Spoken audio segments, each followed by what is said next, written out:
Güneşli bir İstanbul sabahı düşüyoruz yollara. İstikamet Makedonya'nın başkenti Üsküp. Oradan da bir hafta kalacağımız Ohri. Üsküp'e haftanın 7 günü sabah ve akşam uçuş bulmanız mümkün. Erken rezervasyonla ülke içindeki kadar bir ücretle de seyahat edebilirsiniz. Alet edevat hazır. Bakalım biz hazır mıyız?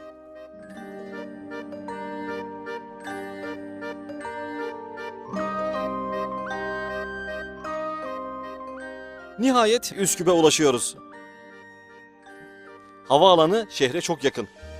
İndiğimizden kısa bir süre sonra valizlerimizi alıp bizi bekleyen arkadaşı arıyoruz. Yakamızda karanfil de yok ama gözümüzün içine bakıyor. Belli ki tanıdı bizi.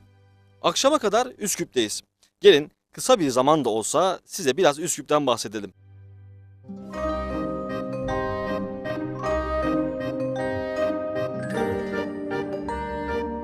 Kimse kızmasın ha, Üsküp öyle 3-5 dakikalık yer mi diye. Bu güzel ve tarihi derin şehir için nasip olursa tekrar geleceğiz. İlk dikkatimizi çeken büyük devasa boydaki heykeller. Yahu bu kadar heykel hangi ara dikilmiş de bu kadar büyümüş, şaşırdık doğrusu.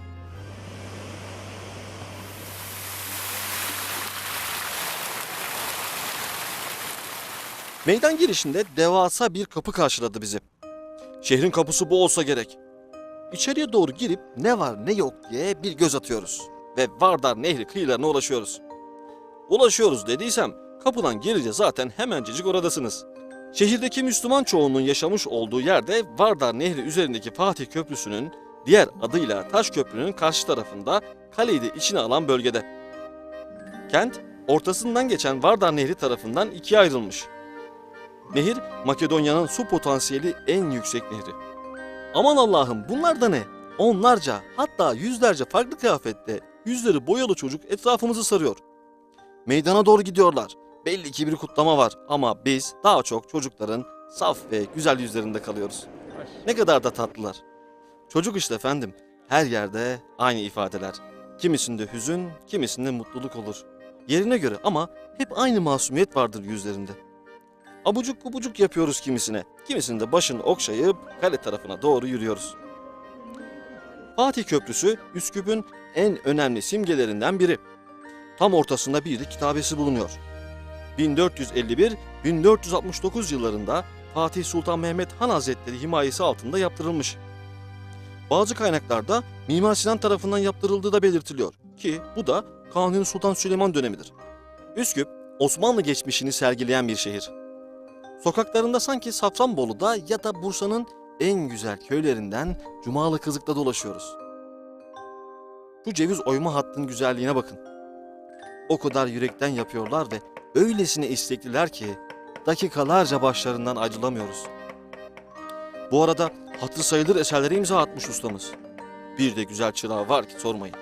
Ne kaparım diye gözleri hep tetikte. Öyle de güzel ahlaklı ki maşallah diyoruz. Ustamızın ismi Ömer, çırak ise Numan. İkisi de hallerinden memnun.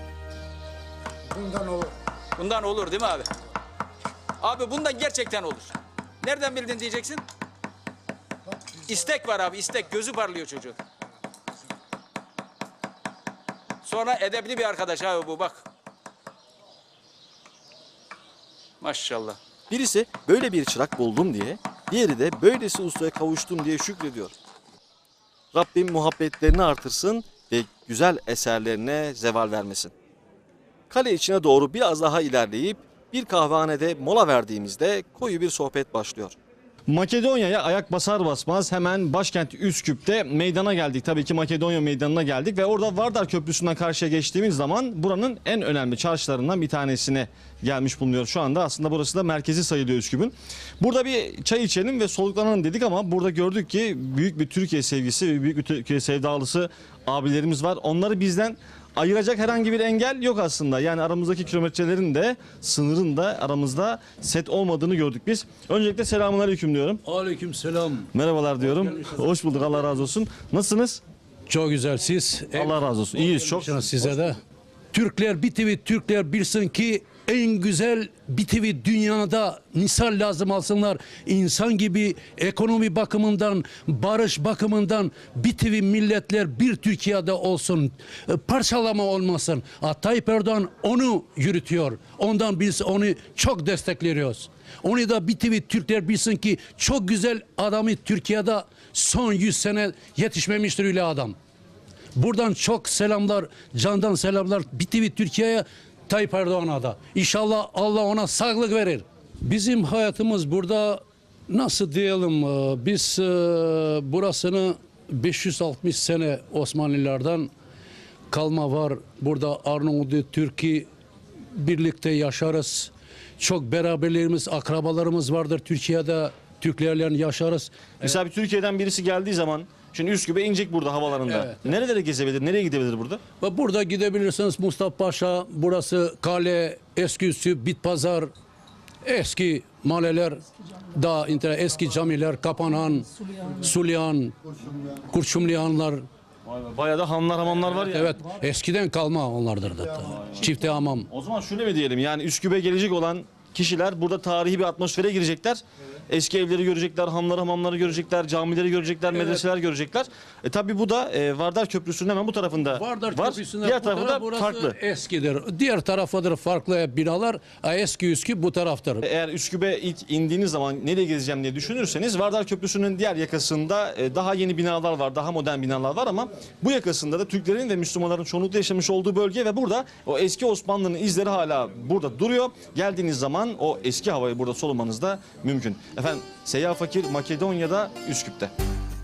Bu tatlı ve sohbeti derin ağabeylerimizle vedalaşıp şehri daha tepeden gören bir noktaya doğru ilerliyoruz. Akşama kadar Üsküp hakkında ne öğrensek kârdır.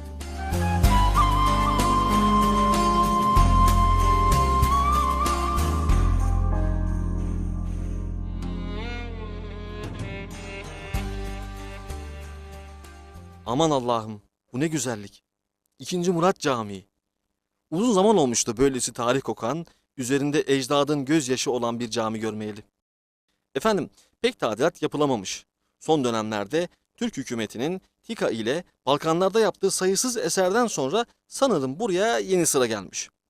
Evet, burası içinde bir söz verilmiş ve eminiz yakın zamanda onarımı başlar.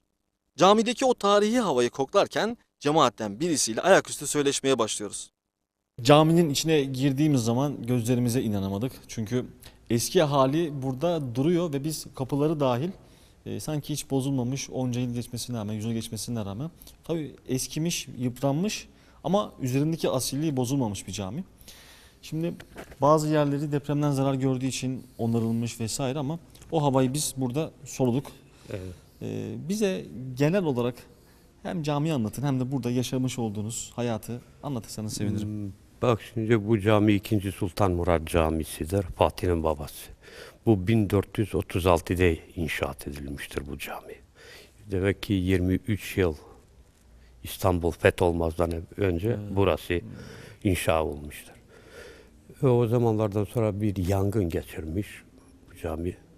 Şimdi 50-60 yıl yapıldıktan sonra tekrar bombardıman zamanı Piccolomini bir general varmış. Avusturya Macaristan muharebesi, Osmanlılar kalırken Üsküp'ü yakmış o. O vakit tabii yıkıntı görmüş bu camiler, Üsküp'te aynı ona göre. Eskiden daha bir misal 1912'sinden sonra başlamış camiler yıkılsınlar, şu olsunlar 120 kusur camiden ancak kalmıştır 15-20 tane eski camilerden. Bakalım şimdi bakanlar Türkiye'de vermiştirler söz ki burası için evet. Bu şu olsun ki restore etmek için. Saatlerce konuşsak inanın ne biz sıkılırız ne de anlatacakları biter. Bu coğrafyada muhabbet en lezzetli yemek gibidir. Saat Kulesi 2. Murat Camii avlusunda bulunuyor. Kanuni Sultan Süleyman Han Hazretleri zamanında yapılmış Osmanlı döneminin ilk saat kulelerinden bir tanesi. Şehrin en belirgin ve yüksek kısmına koyulurmuş ve saat gösteren bir yapıdan ziyade aynı zamanda yangın gibi toplumsal olayların da haber verilmesinde kullanılırmış. Saatlerle ilgili ayrı bir bölüm yapar, orada anlatırız. Sizleri daha fazla bekletmeden asıl istikametimize doğru yola çıkıyoruz.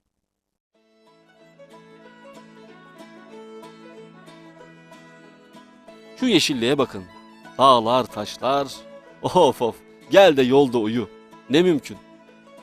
Ohri'ye kadar gözler ve kamera kayıtta kalıyor. Üsküp-Ohri arası 190 kilometre. Virajda olduğunu da hesaba katarsak yaklaşık 3 saat sürüyor.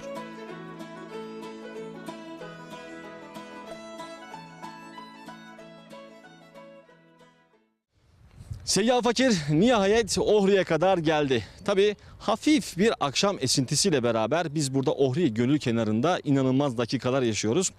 O kadar dalmışız ki kamerayla ve fotoğraf makinesiyle çekmeye, dakikalarca, saatlerce çekim yapmaktan anons vermeyi dahi unutmuşuz. İşte anons da böyle hafif akşam serinliğinde güneşin kızıllaştığı bir zamana kaldı. Şimdi bu bulunmuş olduğum yer, hemen ağacın arkasında görmüş olduğunuz kanal Ohri Gölü'ne akıyor. Buraya da Bilyana kıyıları diyorlar. Raşit abi Bilyana diyor da bu Bilyana kim? Abi Bilyana eli maşalı. Böyle var ya, altlıların dahi korkup kaçmış olduğu bir kadın. Zamanında burada bu kıyılarda çamaşır yıkıyormuş abicim. Çamaşır yıkarken etraftan geçen atlılar tozutuyor burayı. Sen misin tozutan? O elindeki işte tahtalarla şunlarla bunlarla onları bir korkutuyor abi. O gün bugündür de ismi burada anılır olmuş. Türkülerde vesaire hikayelerde adı geçer olmuş. Yani ismi de o yüzden buranın Bilyana kıyıları olarak vermişler abi. Ben şimdi kanalın içerisine böyle çıplak gözle baktığım zaman inanılmaz derecede böyle fokur fokur, fıkır fıkır balık kaynıyor. Şimdi İstanbul'da o Galata Köprüsü'nün üzerindeki balıkçı abilerimiz aklıma geldi de. Ya kimisine rast geliyor, denk geliyor ama kimisi de bekliyor saatlerce. Burada öyle saatlerce, dakikalarca beklemiyorsunuz. Atıyorsunuz böyle oltanızı, ip de olsa bir tane balık mutlaka geliyor. Hani kova daldırsan kovanın ağzına kadar sudan fazla belki de balık gelecektir diyebiliriz. Şimdi biz Bilyana'nın kıyılarından başladık Ohri turumuza. Bakalım Bilyana'nın kıyılarından Ohri'ye mi uzanacağız, gölüne? Yoksa o Safranbolu evine benzeyen yerlere mi gideceğiz? Kalesine mi gideceğiz? Müzesine mi gideceğiz? Bakacağız. Seyyah Fakir Ohri'deki turuna başlıyor.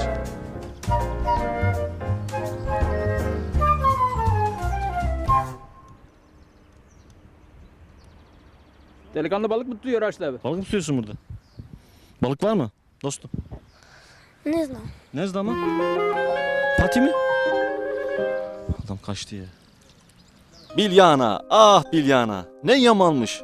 Eli sopalı, görenlere korku salan bir bayanmış sanırım. Bahar aylarında öyle güzel, öyle sakin ve dingin bir şehir ki balık tutanlar, teknelerinin yanında saatlerce vakit geçiren emekli amcalar, yol boyu yürüyüş yapıp güzelliğin tadını çıkaranlar, köpeğine yürüyüş yaptıranlar falan filan. Fotoğraf meraklılarının vakit geçirebileceği bir mekan olduğunu da ayrıca belirtmek isteriz. Velhasılı kelam, Ohri'deki en güzel yerlerden birisi Bilyana kıyıları. Civarda bulunan müzeye benzeyen bir de restoran var. Kaldığımız otelin yeri olduğu için neredeyse her sabah kahvaltımızı burada yaptık. Mekan sahibi antika eşyalara epey meraklı olsa gerek. Yemek yemeye gelenler saatlerce bahçede ve içeride gezinti yapabilirler.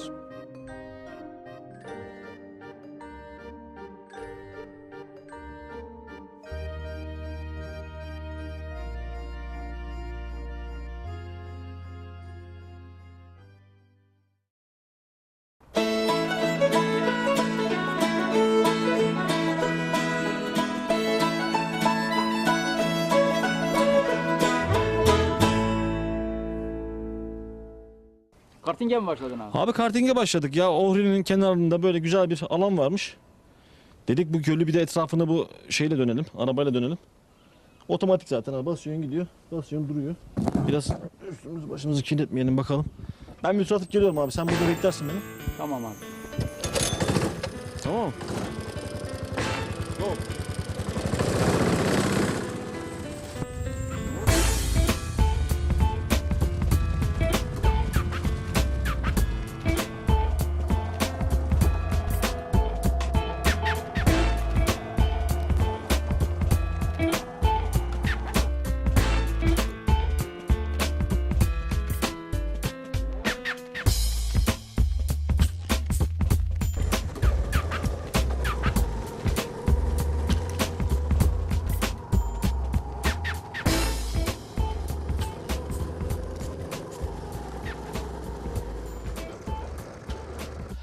Çok iyi hissettim. Bugün gerçekten performansımın zirvesinde olduğumu düşünüyorum. O kadar yarışmacı arasında birinci olmak gerçekten beni çok mutlu etti. Diğer yarışmacıların da katılımı olsaydı daha da belki ön plana çıkacaktım. Kendi rekorumu kırdım. Kendi rekorumu egal ettim. Mutluyum. Tüm Ohri halkına ve tüm buradaki kardeşlerimize, tüm güzel yurttaşlarımıza selamlar iletiyorum. Ohri İstanbul zaten kardeş. Biz de kardeş. Yarışmayı kazansak da gönüller bir olsun diyorum. Teşekkürler, tebrikler. Bilyana kaynaklarından yaklaşık 400-500 metre ileride böyle güzel bir üst geçit var. Bu üst geçitin devamı gölün kıyı şeridini oluşturuyor. Yani insanların ekseriyetle burada yürüyüş yapmış oldukları, bisiklete binmiş oldukları, paten yapmış oldukları, daha doğrusu gezinti yapmış oldukları göl kıyısındaki yer diyebiliriz. Burada kıyı şeridinde yürüyüş yapıp buranın tadını çıkartabilirsiniz. Mükemmel fotoğraf kareleri ve çok güzel manzaralar var. Özellikle gün batımını burada kaçırmayın derim. Şimdi gölün hemen diğer tarafı gibi görünen, daha doğrusu ada gibi görünen ama olmayan yer ise hemen üst tarafında kalesi ve alt tarafında da Sinan Çelebi Türbesi bulunuyor. Yani şehrin aslında orası eski yerleşim merkezi. Şimdi Safranbolu evlerini Türkiye'de biliyorsunuz. İşte o Safranbolu evlerini anımsatan evler tam karşı tarafta.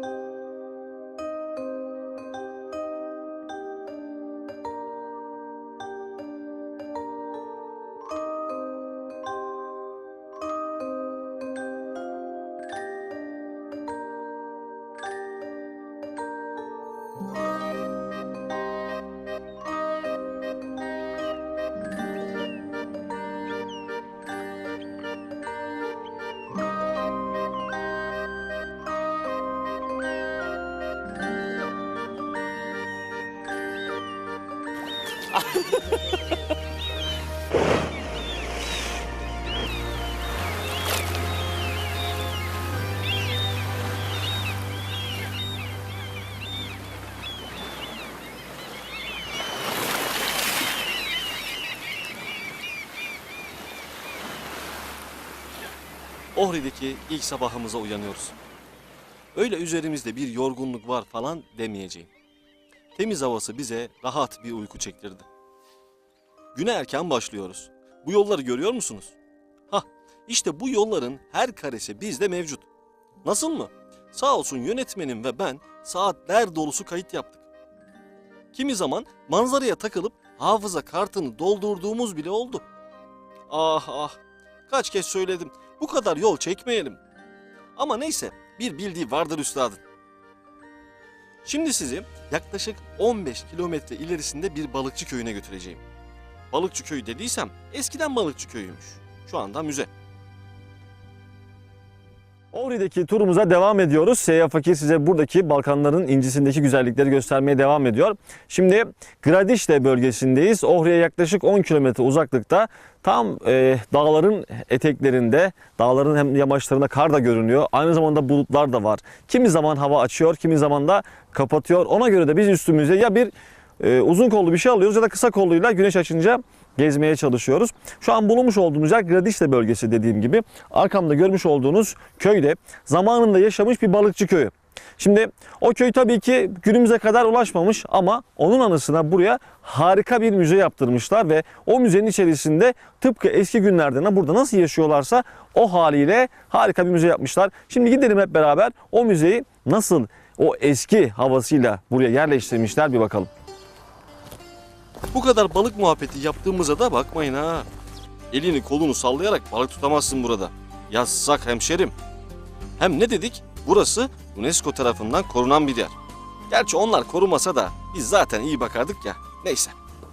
Oo, merhaba. Komşu, merhaba, nasılsın? Komşu merhaba, iyidir, sen nasılsın? İyi, Allah'a çok şükür. İşte bir meydanda bir tur atayım. Ama kimseyi kahve içecek bulamadım. Kahve içecek kimseyi bulamadın. Ben de güne Bulamadım. duruyorum burada. Öyle? Komşu. Evet tabii. Sen nasıl? Serbest misin? Serbestsiz, içeriz kahvemizi. O zaman meydanda Kimse biraz çaktırmadan. hem şey yaparız, dedikodu yaparız hem kahvemizi Dedikodu yok, dedikodu yok. Oturur sohbet ederiz. Öyle. Kahvemizi içeriz öyle. içeriz. Daha iyi. Neredeyiz şimdi şu an? Neresi burası? Şu an bir eskiden işte balıkçılar köyü diyelim. Eskide yaşayan evler yani çerpiç, çamurla yapılan bir evler. İşte evlerin daha büyüğü. Burada da arkadan toplantı salonları, köy meydanı. Hep gördüğün gibi halka açık Eskiden bir burada bir köy vardı. Evet. Bu köyde balıkçı köyüydü. balıkçı köyü. Çok da güzel bir köymüş. Evler de herhalde bu şekildeymiş. Böyle eskiyi canlandırmak için yapmışlar değil mi? Evet, Müze olarak aynen da. böyle. Eskiden de aynen evler böyleymiş. Çok güzel ama evin içi de. Bir canlandırma yapıldı. Gördüğün gibi halka da açık, her zaman gelinebilir. İşte hava da açılıyor. Güzel hava Çok açıldı. daha Bak da az önce güzel. yağmur yağıyordu. Yağmur Şimdi hava yağdı. açtı. Orada herhalde bahar mevsimleri böyle geçiyor değil mi? Bazen yağış, bazen güneş. Bu aylar hep böyledir. Yani güneş, yağmur. Şimdi nasıl denk gelirsek öyle. Her mevsimi yaşamak için burası bahar daha iyi bence. Mutlaka. Ohri her mevsimde. Ayrı güzel diyorsun yani. Göle atlayalım mı? Atlayalım. Ciddi misin ya? Niye? Cesursun. Hadi. Çılgınsın. Yok ben atlamayacağım. Kahvemizi içelim mi? O zaman kahveye gidelim. Kahvemizi Sen içelim. gelmez. Ohri turumuza sonra devam ederiz. Tamam. Haydi buyurun. Haydi. Haydi. Komşu. Komşu.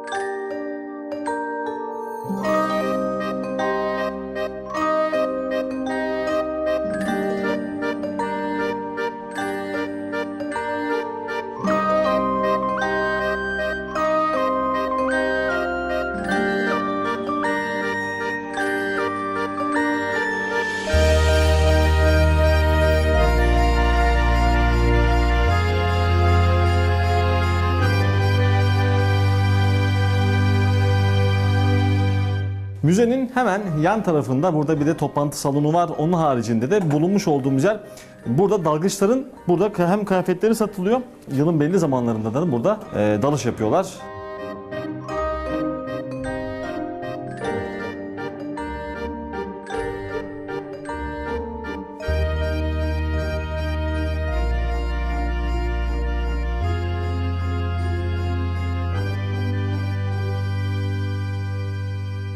Ohri'nin Milli Parklar bölgesindeyiz şu anda. Arkamda görmüş olduğunuz köy Târpeța, İspanya'daki Saint-Tropez tatiller bölgesine çok benzediği için de burada da o isimle anılıyor aynı zamanda. Şimdi bulunmuş olduğumuz yerden yukarıya doğru çıktığınız zaman Milli Parklar bölgesinin en tepe uç noktasına kadar çıkabiliyorsunuz. İnanılmaz rüzgar olan bir yer ama bulutlar orada resmen ayaklarınızın altında oluyor. Oraya çıkmış olduğunuz zaman da üzerinize böyle hafif uzun kollu şeyler giyip oranın keyfini çıkarabilirsiniz. Aynı zamanda gölün de tadını ayrı bir keyifle çıkarabileceğiniz bir yer.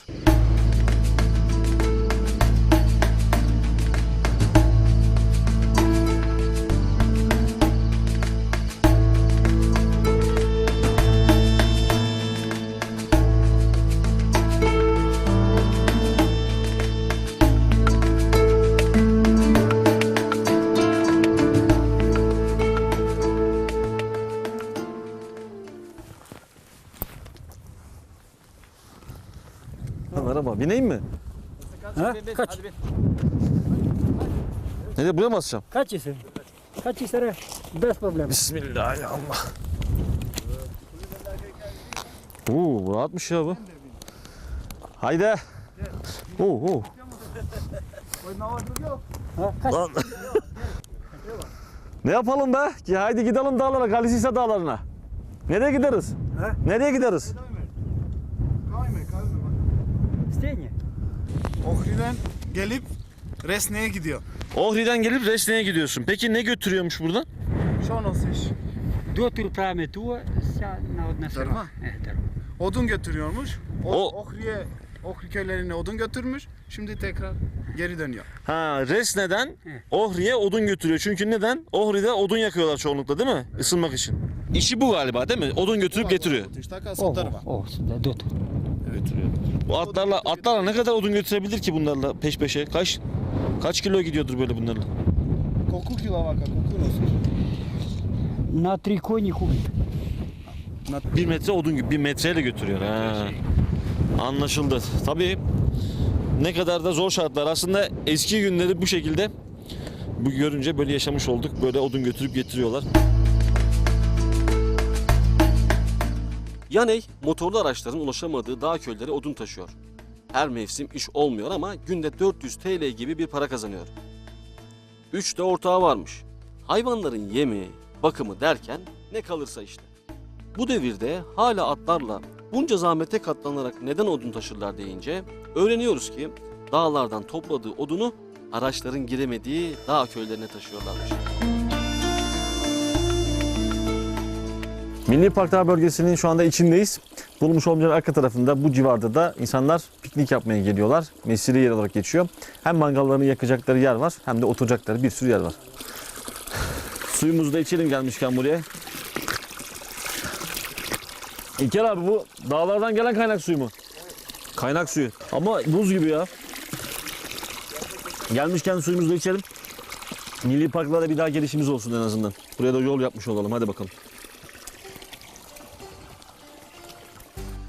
Zirveye yaklaştıkça artan oksijen kendini hissettiriyor. Makedonya ile Arnavutluk arasında yer alan bölge sınır kabul ediliyor. Uluslararası koruma altında olan Galiçica Milli Parkı görülmeye değer bir doğa harikası. En yüksek noktası 2254 metre. Tepeye çıkıldığında Ohri ve Prespa Gölü ayaklarınızın altında kalıyor. Binin üzerinde çiçek çeşitliliğiyle rengarenk bir yapısı var. Zirvedeki mesire alanında Korita'nın kaynağından da kana kana su içtik. Kamp yapma alanlarının yanı sıra yamaç paraşütüne meraklı olanlar için de inanılmaz bir deneyim olabilir. 1958 yılında Milli Park statüsüne kavuşmuş ve 227 kilometre kare alan üzerinde kurulmuş.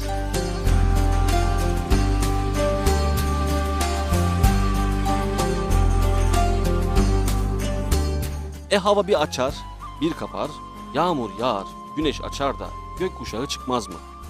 Çıkar efendim, çıkar. Bu güzel manzara taşlandı resmen. Altından geç, altın bulursun dediler. Koşarak gittim, elim boş döndüm. Bu efsane de benim için sona ermiş oldu ama her an, her yerde bir sürprizle karşılaşıyorsunuz. Ohri gibi doğa harikası bir yerde gezerken gideceğiniz yere birkaç saat evvel çıkmanızda fayda var. Yok arkadaş, vaktinde bir yere ulaşamıyorsunuz. Evet, Ohri şehri arkada hemen sahil kesiminde şehri görebiliyorsunuz. Sağ tarafta da tabii ki Ohri Gölü var. Ohri Gölü 280 metre derinlikle Avrupa'nın en derin göllerinden bir tanesi. Aynı zamanda da Türkiye'de İstanbul Boğazı'nın da 2-3 katı daha fazla derinliğe sahip bir göl. Bu kadar yükseklikten baktığımız zaman bir de suyun dibini, en alt kısmını görebileceğimiz kadar da berrak bir göl. Tu destur kardeşim. Tu destur abi. Ya. İlker abi geldik Galiçica Dağı'nın tepesine. Şu anda zirvedeyiz. Geldik. Nisan ayında, bahar ayında burada hala kar, hala soğuk, hala üşüyoruz Üşüyoruz abicim. ama- Yaz diye geldik biz. Ne yapacağız Tabii şimdi? ki aşağıda yaz havası var da ilkbahar havası ama işte tepeye gelince hava böyle oluyor. Şimdi şu anda arkamızda olan ama tabii ki bulutların olduğu için görünmüyor. Magaro Tepesi bulunmaktadır. Magaro Tepesi. Magaro. Oraya sadece yürüyerek gidiliyor. Bir de o tepeye çıkınca hem Ohri Gölü hem Prespa Gölü arkada olan gözüküyor. İki Yani göl oraya birden. binince iki göz gibi görünüyor. İki gölün tam çok güzel manzaralı bir yer olduğu için ama tabii ki onu tekrar gelmenize bir sebep bırakır. Tamam mı? Suyunuzu içtiniz, tekrar gelmeniz için de bir sebep de oradaki gölün manzarasını almak için Almak geleceksiniz için. diyorsun. Mecbur. Mutlaka. Mutlaka. Bir de paragliding yaparız. Buradan. O da olur evet. Ciddi misin Bu ya? yerden de yaz aylarında dünyadan çeşitli yerlerden gelip paragliding yapıyorlar. Yamaç paraşütü İnşallah. için ben de az önce yukarı çıkarken aklıma geldi. Acaba orada yapıyorlar mıdır diye. Ama iyi Sen ki de dedin, düşünmüşsün bak. Düşündük. Düşünülecek bir yer ama daha önce hiç yapmadığım için burası da biraz rüzgarlı gibi geliyor. Rüzgarlık götürmesin bizi Arnavutluğa. Bu ayda böyle olur ama olsun Arnavutluk'ta da olsun biz gelip seni alırız. Oradan bulurum seni diyorsun Evet yani. tamam. Sık- Kardeşimsin. No problema. Ne problem. Ne problem.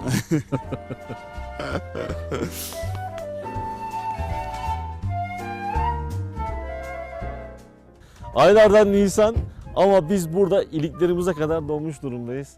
Kar hala Galiçica Dağı'nın en zirve noktasında kendini muhafaza etmiş. Resmen gelin burada kayak yapın diye bekliyor. Son zamanlarda burada kayak turizmi de aslında canlanmaya başladı.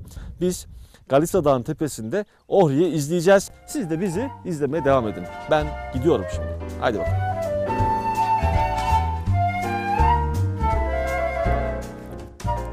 Abi Uludağ'a çok niyetlendik, gidemedik. Bir türlü kar orada hakikaten istediğimiz seviyeye gelmedi. Belki şimdi gelmiştir ama burada kar var abi. Ne yapacağız?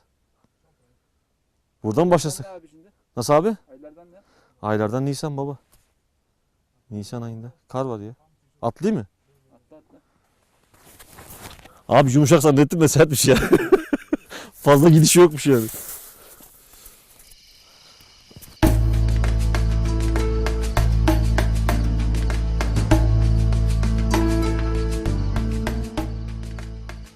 Arnavutluğa gelmedik demeyelim. Şimdi görmüş olduğunuz arkamdaki yer Pogrades, yani Arnavutluğun Ohri Gölü'ne sınır olan şehri. 2 tane şehri var göle sınır olan. Bir tanesi Struga, bir tanesi de Ohri şehri. Arnavutluk'la da gölü aynı zamanda paylaşmış oluyorlar. Bu şekilde de Arnavutluğu da size gösterelim dedik. Yani Seyyah Fakir aynı zamanda Arnavutluk'ta.